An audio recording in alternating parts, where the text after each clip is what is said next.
भारत माता की, भारत माता की।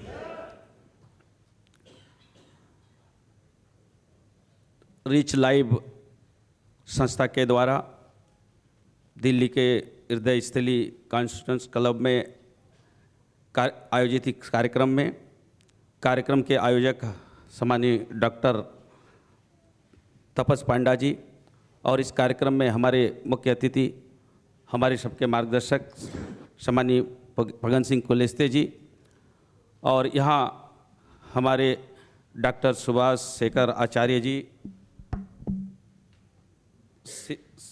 साइन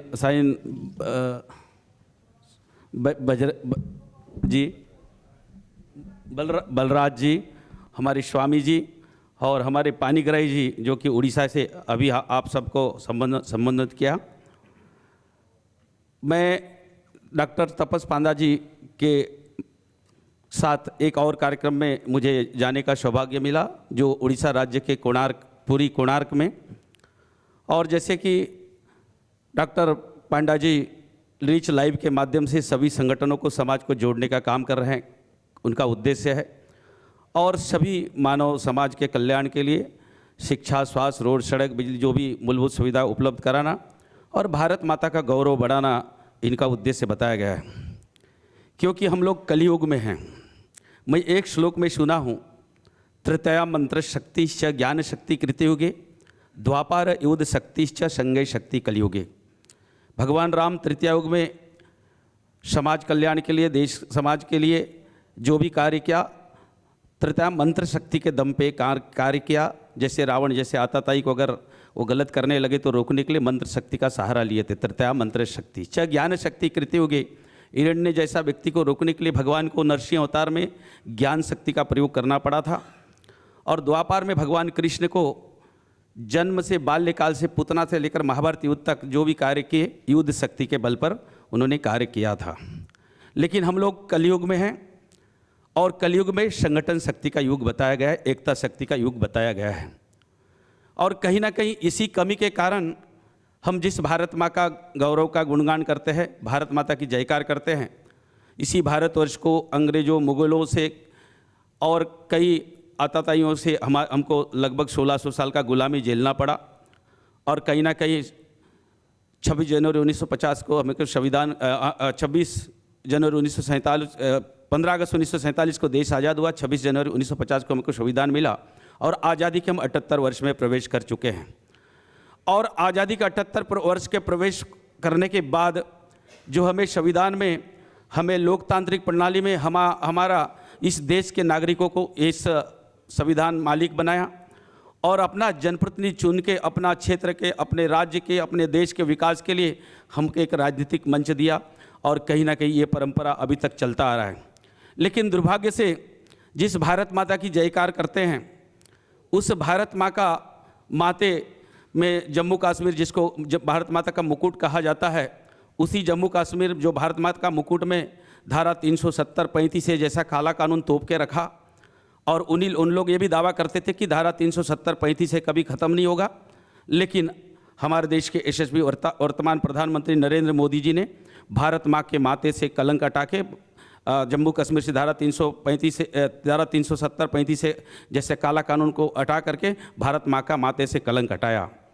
और उसी देश में भगवान राम का मंदिर के लिए 576 बार 550 वर्ष के इतिहास में 76 बार लड़ाई हुआ, 4.5 लाख लोग बलिदान देना पड़ा, लेकिन जो काम संभव नहीं वो भी हुआ।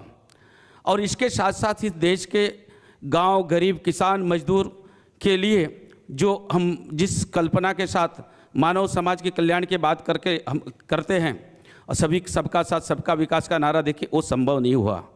क्योंकि हमारे भारतीय जनता पार्टी और मोदी जी का जो विजन है, माँ तेरा वैभव अमर रहे, माँ तेरा वैभव अमर रहे, हम दीन चार रहे या न रहे, इसी भाव से काम करने वाले हैं।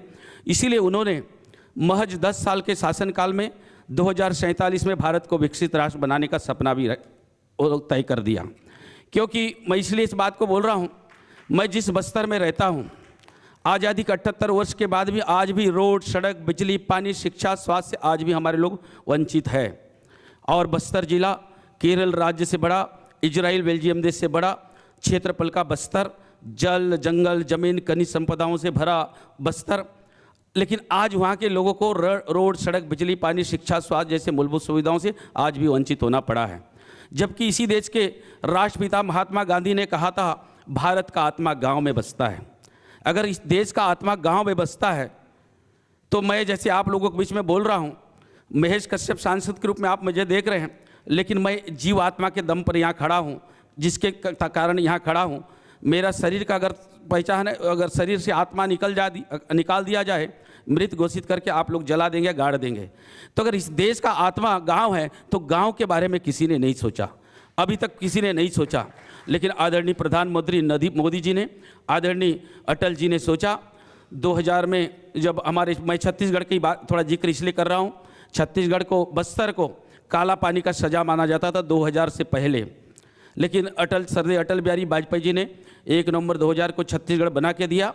और आज छत्तीसगढ़ का चाहे रोड हो, सड़क हो, बिजली हो, पानी हो, शिक्षा स्वास्थ्य मूलभूत सुविधा हम पहुंचाने में कुछ हद तक कामयाब है। लेकिन आज भी माओवाद नक्सलवाद के कारण लगातार बस्तर बदनाम है और उससे हमारे लोगों को बेमौत मरना पड़ रहा है। आप लोगों को जानकारी के लिए बता रहा हूँ, लगभग 2010 के से अभी तक का आंकड़ा ऑन रिकॉर्ड की बात करूं, लगभग 2000 निर्दोष लोग मारे गए हैं। ये पुलिस के रिकॉर्ड के अनुसार लगभग 1500 सुरक्षाकर्मी मारे गए हैं। और आज भी लगातार आज भी मुठभेड़ हुआ है, आज भी 3 नक्सली मारे गए हैं। 3-4 दिन पहले, 5 दिन पहले 30 नक्सली मारे गए हैं। और इस प्रकार से हमारा जो सरकार का लक्ष्य है 2026 तक बस्तर में नक्सलवाद माओवाद का खात्मा करना और लोगों को अंतिम व्यक्ति तक विकास पहुंचाना।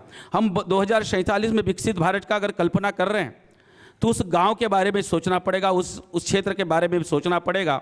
लेकिन और एक चीज़ बता दूं, मैं एक जनजाति समाज से आता हूं और जनजाति समाज पूरे देश में लगभग 85% जो गांव हैं और गांव में जनजाति समाज के लोग निवास करते हैं। और जनजाति समाज के लिए इस देश में राजनीति तो बहुत हुआ, ST SC OBC दलित का नारा आज भी देते हैं, लेकिन दलित समाज SC ST वर्ग के लोगों के लिए 60 वर्ष के 78 वर्ष की आज़ादी में 60 वर्ष शासन करने वाले लोग, उनको वेटनरी विभाग में उनका कामकाज संचालित होने वाला विभाग को वेटनरी विभाग में जोड़ के रखा। इसीलिए मैं बस्तर में बोलता हूं, क्या उन लोगों के नज़र में ST SC के लोग पशु नज़र आते थे? लेकिन सरदार अटल बिहारी वाजपेयी जी ने 1999 में अनुसूचित जाति जनजाति मंत्रालय बना के दिया। और मैं बड़ा गर्व के साथ आज लोगों को बोलता हूं, उसी जनजाति कार्य मंत्रालय के द्वारा हमारे माननीय पगन सिंह कुलस्ते भी उसी मंत्रालय में आप रहे हैं। तो अभी जनजाति कार्य मंत्रालय के द्वारा देश के 63,000 जनजाति बाहुल गांव को चयनित किया गया है। भगवान बिरसा मुंडा आदि आदर्श ग्राम के नाम से 79,000 करोड़ का बजट है। मेरे लोकसभा में 1400 गांव चयनित है।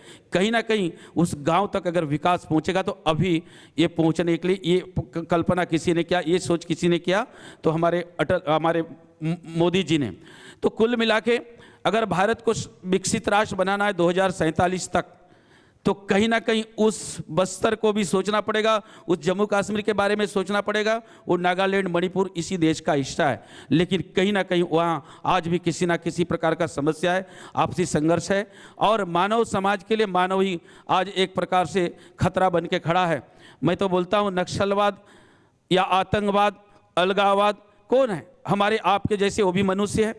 सिर्फ इतना ही अंतर है, क्योंकि इतना ही अंतर है, जैसे मैं कभी कभी बोलता हूँ कोई राक्षस कभी भगवान, कभी राक्षस दुनिया कभी हुए नहीं, कहीं ना कहीं मानवता में राक्षसी प्रवृत्ति के लोग हैं। और इसका कारण भी है, जैसे मैंने आपको पहले ही बोला, तृतीया मंत्र शक्ति छ ज्ञान शक्ति कृत्य योगी द्वापर युद्ध शक्ति छ संगे शक्ति के लोग, ये इसको रोकने के लिए कहा गया। लेकिन एक श्लोक में कहा गया है, कृत्य यद दया हेतु विष्णु तृतीयाम यजतो मखे द्वापारे परिचर्चाएं कली दतो हरि कृतानाम। सत्ययुग में भगवान को पाने के लिए ध्यान साधना समाधि में जाना पड़ा, तब भगवत प्राप्त हुए थे। द्वापार में भगवान को पाने के लिए यज्ञ का पूजा पाठ का महत्व था। तृतीया में भगवान को बुलाने के लिए यज्ञ का आयोजन किया गया। लेकिन कलियुग में कली दतो हरि कृतानाम।